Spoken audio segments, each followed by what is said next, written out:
We are on.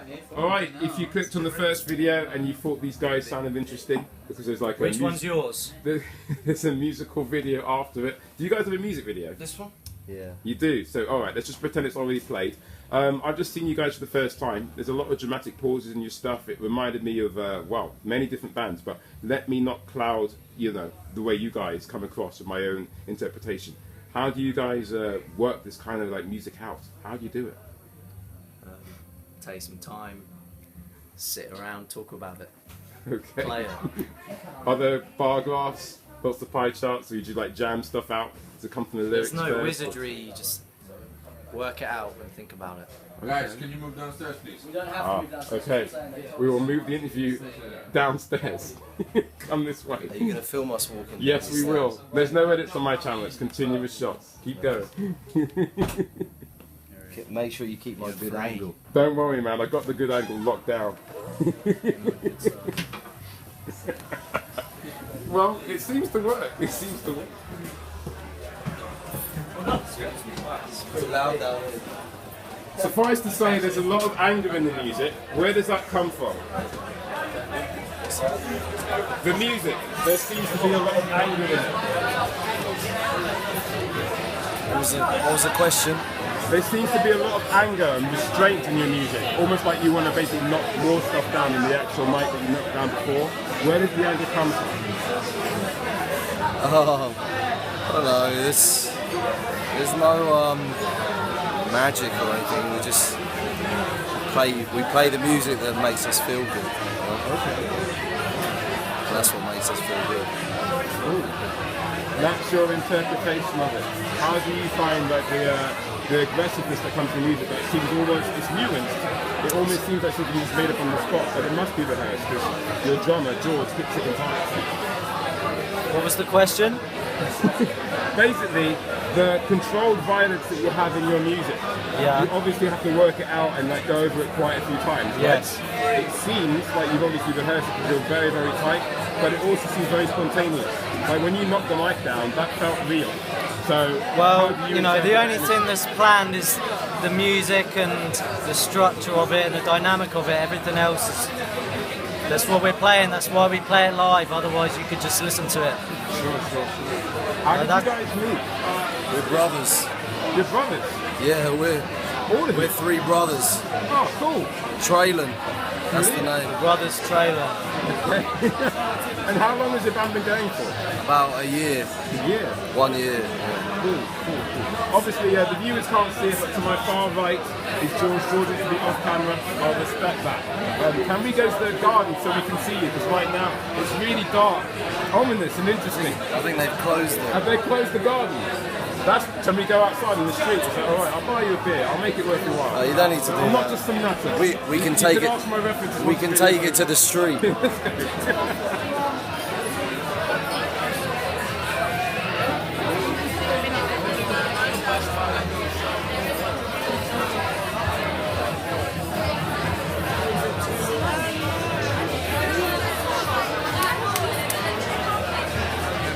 I'm still filming, keep going.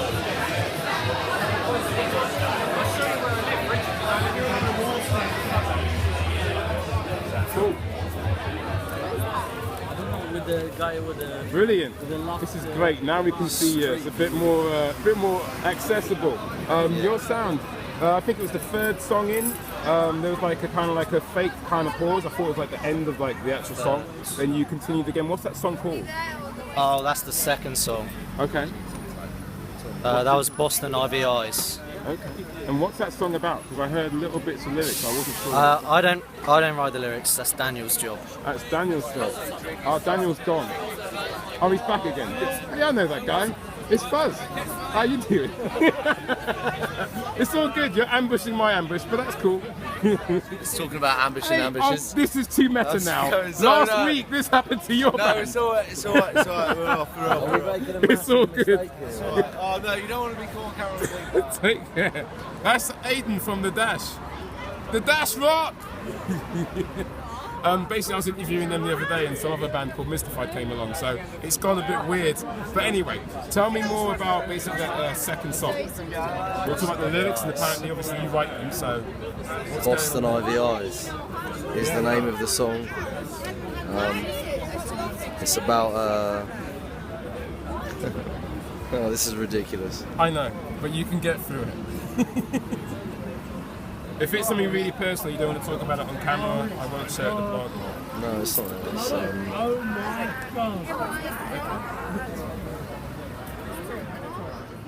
I don't know. It's a love song? No. For love? No. It's, We need love. I live in the 21st century. I've seen a lot of hate. You're asking kind of impossibilities. It's you know, you can be eloquent in a song, but maybe not so much in a interview when you have an iPad in your face. If it helps, see over here. Yeah. I'm here. I'm with you. I like your music. You're with me. But sometimes it's just nice to rage, you know. And you write lyrics to fit it, and you know that's all there is to it. You don't need to have a reason for poetry or a reason for, you know, any kind of I suppose art, you know. I think. Thanks. I wouldn't want to. There you go. You want to endorsed by you. Oh no, you would. The other Stacey has now saluted you. No, I'm butting in. You go on. He's in the headline act. Indeed. As we were saying, sometimes there is a danger of over-intellectualizing one's musical output. Well, yeah, you know, what's the point? You do it, it makes you feel good. You write what you want to write, and it makes you feel a certain way. That's the reason that you do it. There's not really any other point. There's a lot of the way you move on stage and the way you play, and don't take this in a weird way, but it's very primal. It's very almost sexual as well, the way you treat the instrument as well. That in itself, I think, is quite freeing. I think people get that out of, say, bands that, Iggy Pop and the Stooges, they revel in that shit. Is that an influence of yours? No. No? So it just comes from you. It's not about the bands that you listen to. No, you don't call perfect. You guys are so stoical. It's good to be intimidated. I feel intimidated by you. I think the word is stoic. Stoic. Alright. There's no suffix. When's your next gig? This Saturday, New Cross Inn. New Cross Inn? If that's too early for editing, then Sunday. We're in the running for the Fluffer Records Syria benefit at the Shacklewell Arms. Not to benefit Syria. Yeah, not to benefit Syrian refugees. Yeah. Okay. I'll be honest, you're right. It's good that you're on the ball. This will come out next week, Wednesday. However, I will basically like you guys on Facebook. You're on Facebook? Yeah? Yes. I'll like you on Facebook, and I'll basically propagate your cause, because I think you've got a worthy one. This Thank will come you, out next John. week, Wednesday. What gig have you got after next week, Wednesday? We've got a couple in October, but if this is, you know, You send it to me, I'll put Facebook it on the related, screen. we'll relate it to Facebook. Awesome. I'm humbled to hear your music. Oh, don't be Seriously, silly. and just the way you are on camera, it's very unaffected, and I think that's quite a worthy thing. So I like your school of thought. Hopefully in the future I'll see you again. Thank you for your time. Thanks, John. You rock. Take care. Have a good night.